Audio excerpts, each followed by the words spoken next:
What is up, guys? Welcome back to my YouTube channel. It's your boy Grammar, and today I'm going to talk about something that is very concerning. So, in the last 78 hours, 25 schoolgirls were abducted in Kebbi, in the northern part of Nigeria. Their head teacher was unalived by gunmen, and also some of the teachers were also severely injured. But I also want to talk about something. A lot of people have claimed that there is an ongoing Christian only genocide in Nigeria, and I want to address the two issues.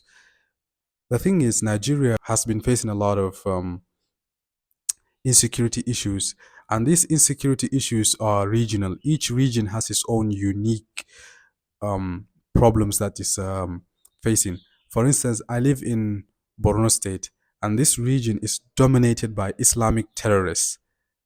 So, I'm going to make my point very clear. The Islamic terrorists are mainly within my region. And other regions where the Christian Muslim war apparently is going, it's not even the people that are attacking the Christians are not fighting in the name of Islam. The people that are fighting in the name of Islam are killing the fellow Muslims for refusing to join their crazy lunatic ideology. Boko Haram's Let me even start with the name Boko Haram. What does the name Boko means? The name Boko in Hausa refers to Western education. So anything chemistry, physics, geography, biology is Boko. And Haram in Arabic is prohibited. So they're saying anyone that is studying anything to do with um, Western education should be killed. Is not a believer. So they have a very extreme interpretation of Islam. And the moment this started in 2009, a lot of the scholars denied that. They said, no, this is not how it is. You're allowed to study this. You're allowed to become a doctor, a lawyer, whatever. So they were so pissed that the Muslims refused to join them that they started killing the scholars and their followers. The people that anyone that stands against them, they went after those people and started killing them. Right now, we live the part that I live in Nigeria. There is no other state in Nigeria that people live in camps due to war, but we have Muslims living in camps for years and years. They only rely on the government and NGOs for food and other necessities. And in fact, we still have a lot of churches that are standing and functioning in Borno State. If you don't believe me, as a Christian living in the south, I beg you, please. It's very safe. You can come to with the. You can book a flight through Asman. You can come, put the biggest cross on your chest, grab the biggest Bible you can find, come out and pray. No one's gonna talk to you because the target is not Christians in this region. Their target is Muslims that refuse to join them. Now, moving up a bit, the people that are attacking the Christians are mostly Fulani. So the Boko Harams are mostly Kanuris from my tribe. They're not even Hausa. And this is one misconception from the southerners that they have towards the northerners is they believe all of us are just one uniform people. You know, we are different distinct tribes. We have Hausas, we have Fulanis, we have many smaller different tribes. The Kanuris, my tribe, are most of the Boko Harams are from my tribe. Though we do have Boko Harams that are from other tribes, but their numbers are very minor. Whereas the gunmen that are attacking these Christian and the ones that are abducted these schoolgirls are Fulani tribe. I'm not saying all Fulani people are bad. In fact, our former president is a Fulani. He's well educated, but these people that are carrying out these attacks, they are not educated at all. They don't represent Islam. They don't represent Islam in the slightest way.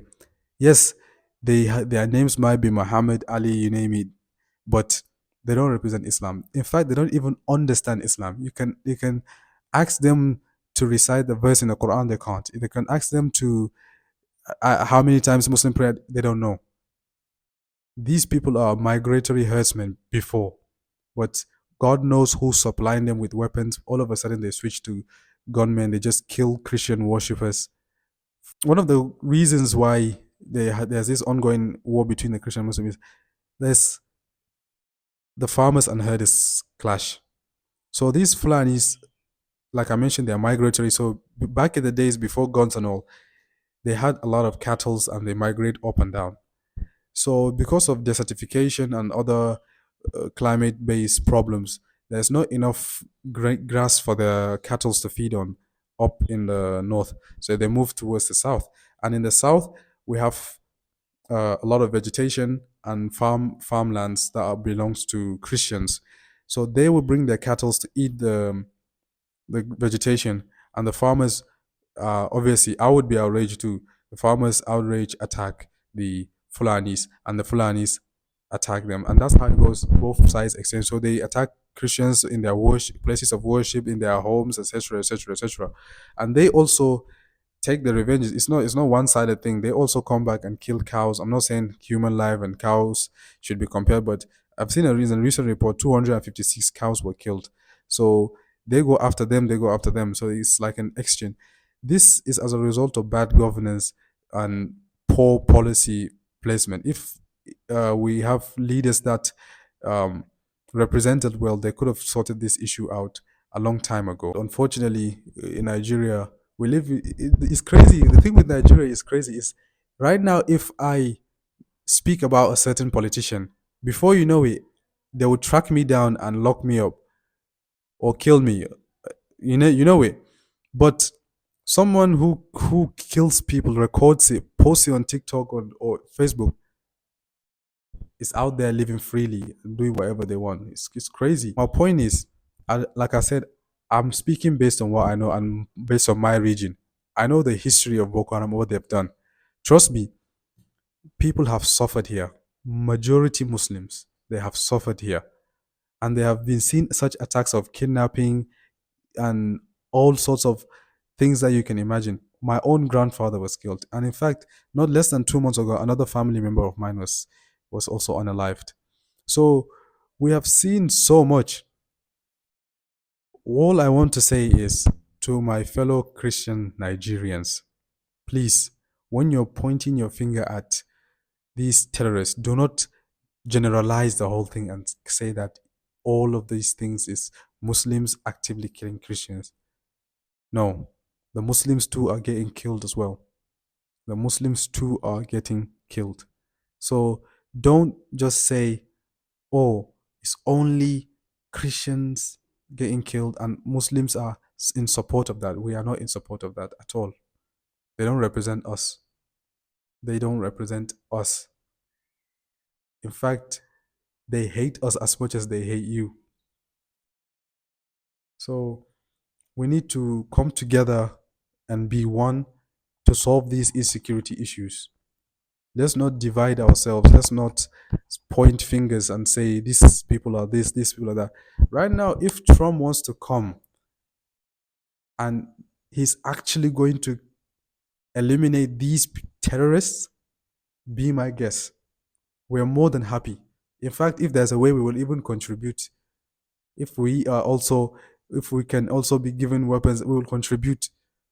But the way you guys are talking is like we are also out there. I have many Christian friends, bro. I have many Christian friends, both when I lived in the UK and here in Nigeria as well. So we live fine. We accept each other. We tolerate each other. So how can you say that all of us are actively out there trying to hurt Christians? So please, these people do not represent Islam. They are terrorists, and we hate them as much as you do. So please, and not all Northerners are terrorists or Christian hating people. Exclude us when you're speaking. And I pray these Kebbi girls return back home safely. I pray that they come home to their parents safely. And believe me, you guys are saying all the people in the north are not educated. How can we be educated when even in schools you're not safe?